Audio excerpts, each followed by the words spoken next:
जय हिंद फ्रेंड्स। तो आज हम ऑब्जेक्टिव्स का एक सेट लेकर आपके लिए आए हैं, तो आप इसको पूरा वीडियो को ध्यान से देखें। एक एक क्वेश्चन इंपॉर्टेंट है, तो शुरू करते हैं बिना समय बर्बाद किए। आज का हमारा पहला क्वेश्चन है, मौलिक अधिकारों को लागू कौन करता है? तो हमारा ऑप्शन है उच्चतम न्यायालय, उच्च न्यायालय, उपर्युक्त दोनों और भारत के मुख्य न्यायाधीश।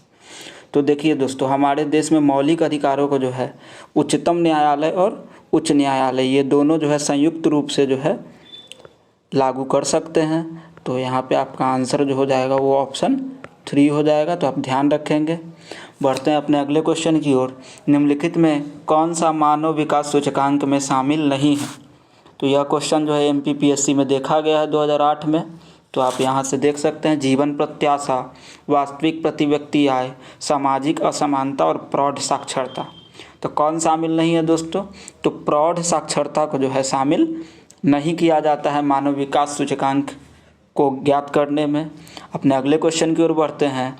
निम्नलिखित में से कौन सा एक उत्पाद सामान्यतः भारत से निर्यात नहीं किया जाता है?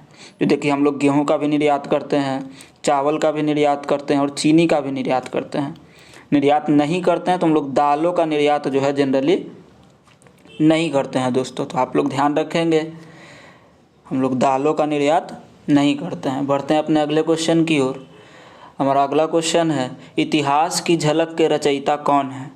तो इतिहास की झलक, ग्लिम्पसिस ऑफ वर्ल्ड हिस्ट्री, यह एक पुस्तक है और इसके रचयिता कौन है? तो यहाँ पे 4 ऑप्शन है आपके, पंडित नेहरू, शरत चंद्र Chatterjee, Mahatma Gandhi and Leo Tolstoy.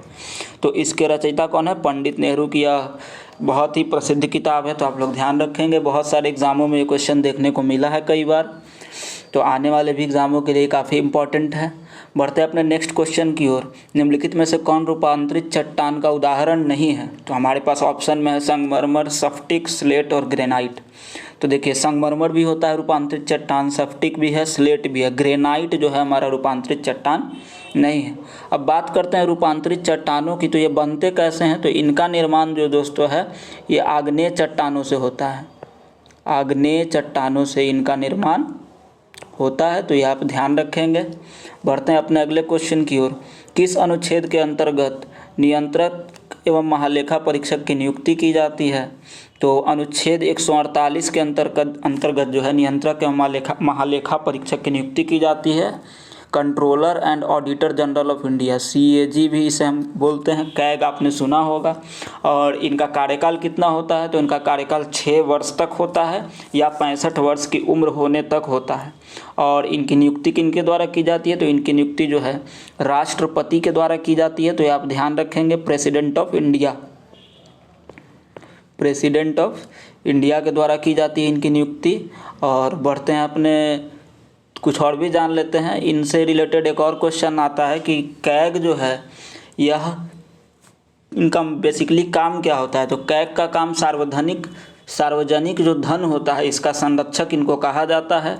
और यह जो है सभी सार्वजनिक धन के व्यय से संबंधित सारे सबको ऑडिट करते हैं, सारे खर्चे को, और ऑडिट करके ये रिपोर्ट जो है राष्ट्रपति को सौंपते हैं। तो यह जो है लोक लेखा समिति के सलाहकार के रूप में भी कार्य करते हैं, तो ये भी आप ध्यान रखेंगे। और कौन से अनुच्छेद के तहत इनकी नियुक्ति होती है? तो 148 के तहत राष्ट्रपति के द्वारा, तो ये आप ध्यान रखेंगे। बढ़ते हैं अपने अगले क्वेश्चन की ओर दोस्तों। भारत के राष्ट्रीय ध्वज का डिजाइन जो है यह किसने तैयार किया था? तो राष्ट्रीय ध्वज का डिजाइन, जो स्वतंत्र भारत का हमारा राष्ट्रीय ध्वज जो आज हम यूज़ करते हैं, इसका डिजाइन पिंगली वेंकैया के द्वारा तैयार किया गया था। और इनको नमन करने के लिए जो है 2 अगस्त को हम लोग हर साल जो है इनकी जयंती भी मनाते हैं, तो ये भी आप लोग ध्यान रखेंगे। बढ़ते हैं अपने अगले क्वेश्चन की ओर। स्वतंत्र भारत के प्रथम लोकसभा अध्यक्ष कौन थे? तो GV मावलंकर जो है हमारे स्वतंत्र भारत के प्रथम लोकसभा अध्यक्ष थे, तो ये आप ध्यान रखेंगे। नेक्स्ट क्वेश्चन है हमारा, अलाई दरवाज़ा का निर्माण किस सुल्तान के द्वारा करवाया गया था? तो अलाई दरवाज़ा का निर्माण जो है अलाउद्दीन खिलजी के द्वारा करवाया गया था दोस्तों। अब यहाँ पे जो ऑप्शन में हम उनके बारे में कुछ डिस्कस कर लेते हैं। तो इल्तुतमिश ने क्या करवाया था? तो इल्तुतमिश जो है इसने जो है कुतुब मीनार का जो है कार्य को पूरा करवाया था, कुतुब मीनार का कार्य इसने पूरा करवाया था। और नींव किसने रखी थी? तो कुतुबुद्दीन ऐबक के द्वारा इसकी नींव रखी गई थी, लेकिन वो कार्य को पूरा नहीं कर पाया। तो अंतिम रूप से जो है इसको पूरा करने का जो काम है कुतुब मीनार को, वो इल्तुतमिश ने करवाया। और एक क्वेश्चन और है, अलाई दरवाज़ा ये है कहाँ दोस्तों? तो यह जो है एक और क्वेश्चन यहाँ से बनता है कि अलाई दरवाज़ा जो है किस संरचना का जो है मुख्य द्वार है? तो अलाई दरवाज़ा जो है कुतुब मीनार का ही मुख्य द्वार है, और इसका निर्माण किसने करवाया था? अलाउद्दीन खिलजी ने। तो ये भी आप लोग ध्यान रखेंगे दोस्तों। बढ़ते हैं अपने अगले क्वेश्चन की ओर। हमारा अगला क्वेश्चन है, प्रसिद्ध यूनानी राजदूत मेगास्थनीज यह किसके दरबार में आया था? तो यह चंद्रगुप्त मौर्य के दरबार में आया था दोस्तों। तो ये आप लोग ध्यान रखेंगे। और चंद्रगुप्त मौर्य ने जो है मौर्य वंश की स्थापना की थी, तो ये भी आप लोग ध्यान रखेंगे। और इनका उत्तराधिकारी कौन था? बिंदुसार। और बिंदुसार का उत्तराधिकारी जो है हमारे महान अशोक सम्राट रहे, तो ये भी आप लोग ध्यान रखेंगे। नेक्स्ट क्वेश्चन है हमारा, वायुमंडल के किस परत का ताप सबसे अधिक होता है? तो वायुमंडल में जो है क्षोभ मंडल का जो तापमान है यह सर्वाधिक होता है। क्यों होता है सर्वाधिक? तो यह जो है हमारे पृथ्वी के जो है पूरे सौर विकिरण को एब्जॉर्ब करता है, इसलिए इसका जो तापमान है वह सर्वाधिक होता है। और सभी मौसमी घटनाएं जो है यह क्षोभ मंडल में ही संपन्न होती है, तो ये भी आप लोग ध्यान रखेंगे। उसके बाद ओजोन मंडल है, तो ये भी आप लोग जानते होंगे। समताप मंडल का तापमान जो है एक जैसा होता है। और यह जो है वायुयान को उड़ने के लिए जो है एक आदर्श जो है यह माना जाता है। तो वायुयान जो है समताप मंडल में ही उड़ते हैं। और जितने भी हमारे उपग्रह या सैटेलाइट जो लॉन्च होते हैं उनको जो है आयन मंडल में जो है फिक्स किया जाता है, तो ये भी आप लोग ध्यान रखेंगे। स्थापित करते हैं आयन मंडल में सैटेलाइट्स को, और एरोप्लेन उड़ते हैं समताप मंडल में। और क्षोभ मंडल का तापमान सर्वाधिक होता है। हमारा नेक्स्ट क्वेश्चन है, श्रीनगर यह किस नदी के किनारे स्थित है? तो श्रीनगर जो है यह झेलम नदी के किनारे स्थित है दोस्तों। तो ये आप लोग ध्यान रखेंगे। श्रीनगर किस नदी के किनारे है? झेलम नदी के किनारे।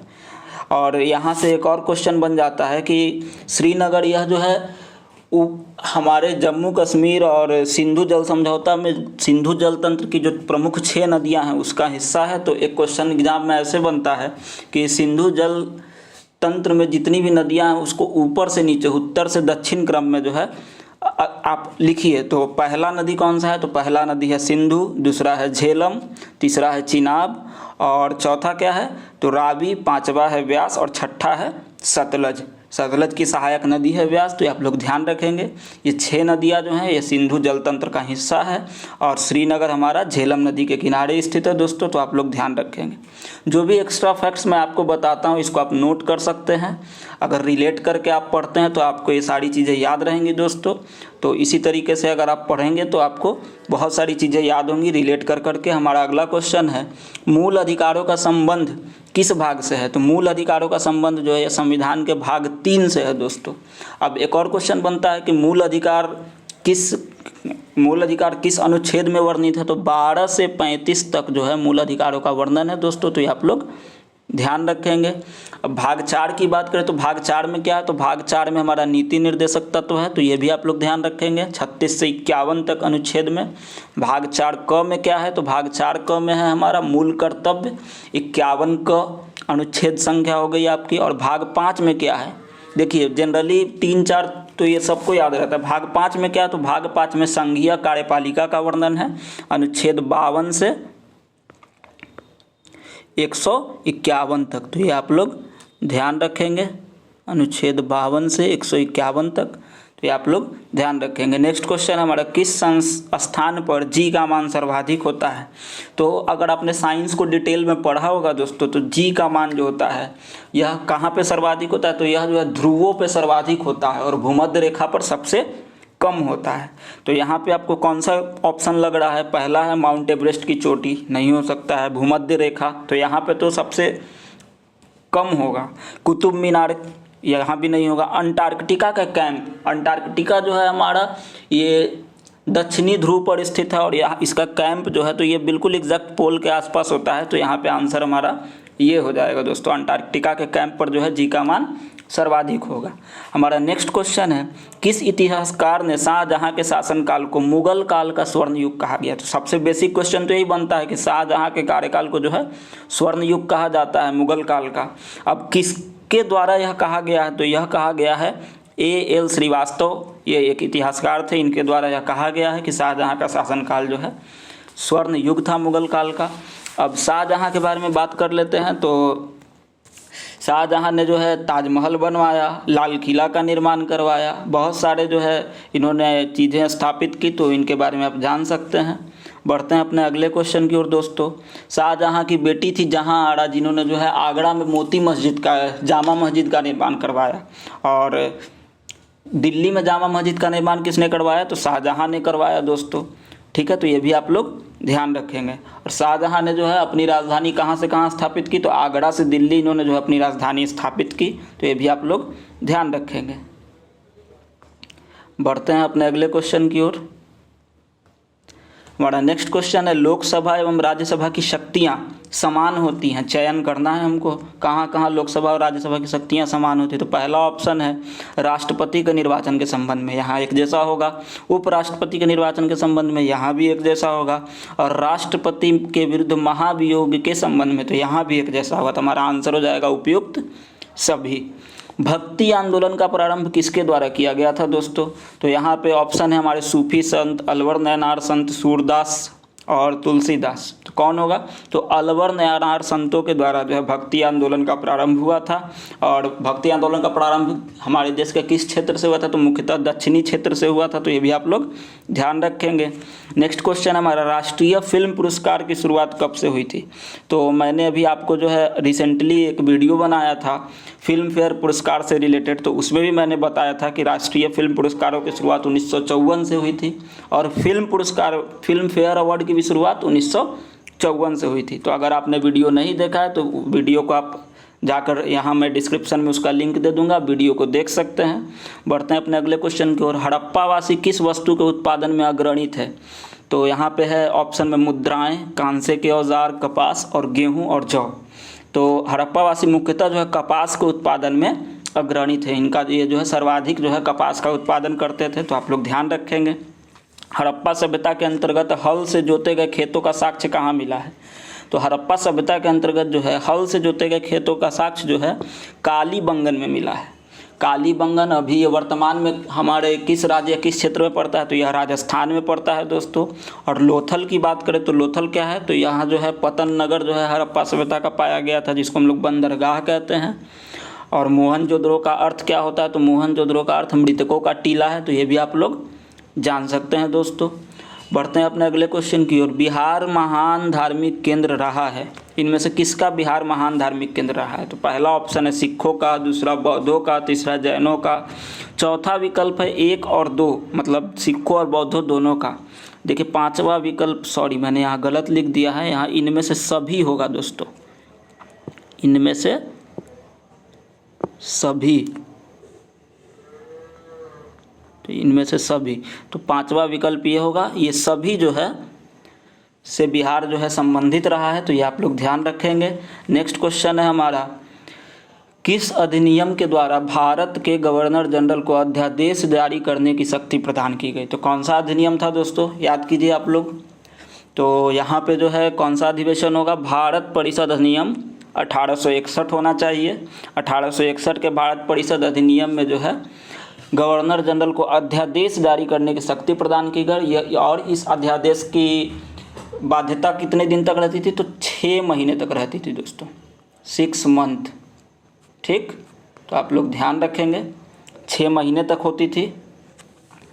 और 1909 को क्या कहते हैं? भारत परिषद अधिनियम 1909, तो इसे जो है मार्ले मिंटो सुधार के नाम से भी जाना जाता था। और इसी के द्वारा जो है सांप्रदायिक निर्वाचन की नींव रखी गई।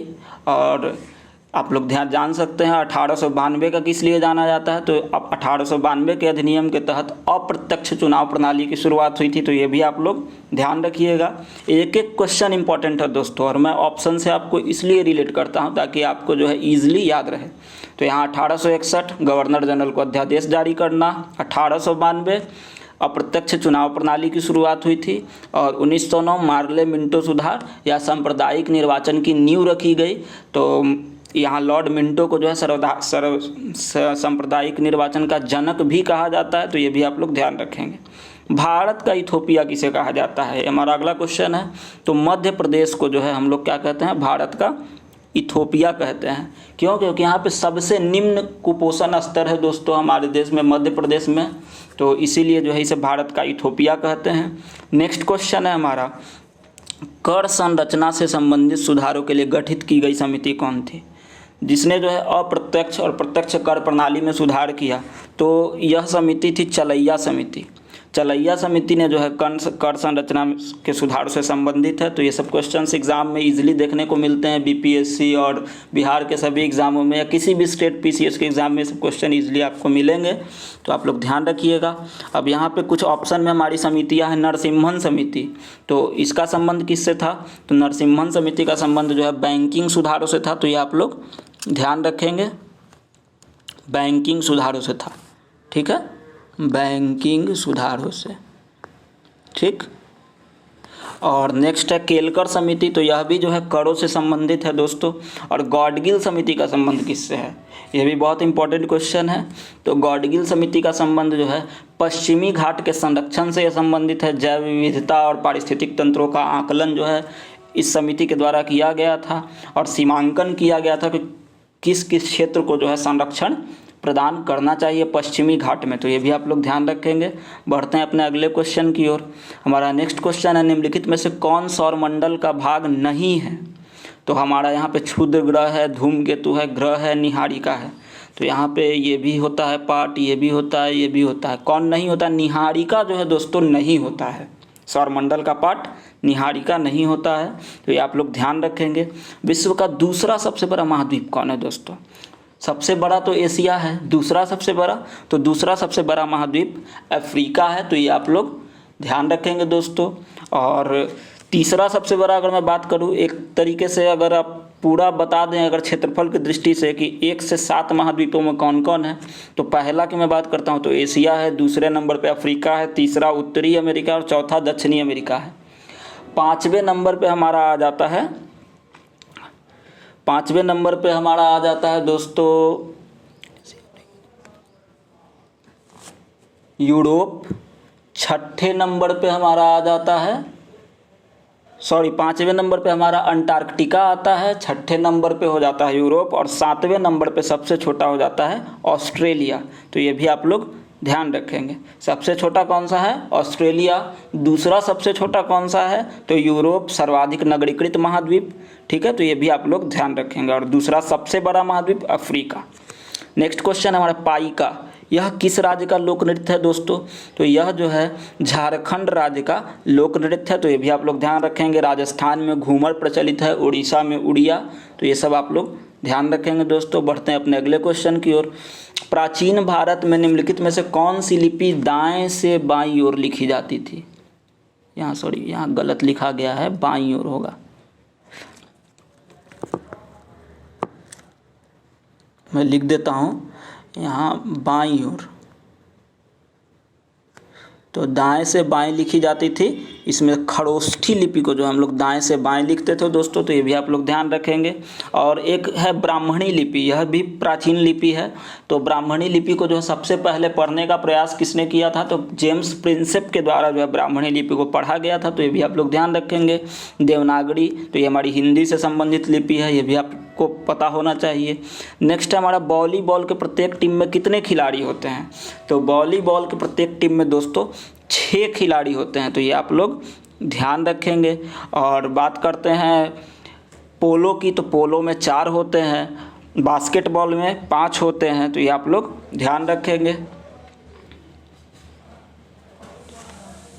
नेटबॉल में तो 7 होते हैं, तो ये सब आपको पता होना चाहिए दोस्तों, सामान्य क्वेश्चन है और सभी एग्जाम में जनरली ऐसे ही क्वेश्चन देखने को मिलते हैं, तो आपको पता होना चाहिए, आप लोग ध्यान रखेंगे। पोलो में 4, बास्केटबॉल में 5, वॉलीबॉल में 6 और नेटबॉल में 7, तो सभी ऑप्शंस को मैंने कर दिया यहाँ पे। नेक्स्ट हमारा क्वेश्चन है, अंतर्राष्ट्रीय साक्षरता दिवस प्रतिवर्ष किस दिन मनाते हैं? तो 8 सितंबर को अंतर्राष्ट्रीय साक्षरता दिवस मनाया जाता है दोस्तों। अब यहाँ पे मैंने सितंबर के ही सारे ऑप्शन लिए हैं, तो उनको भी डिस्कस कर लेते हैं।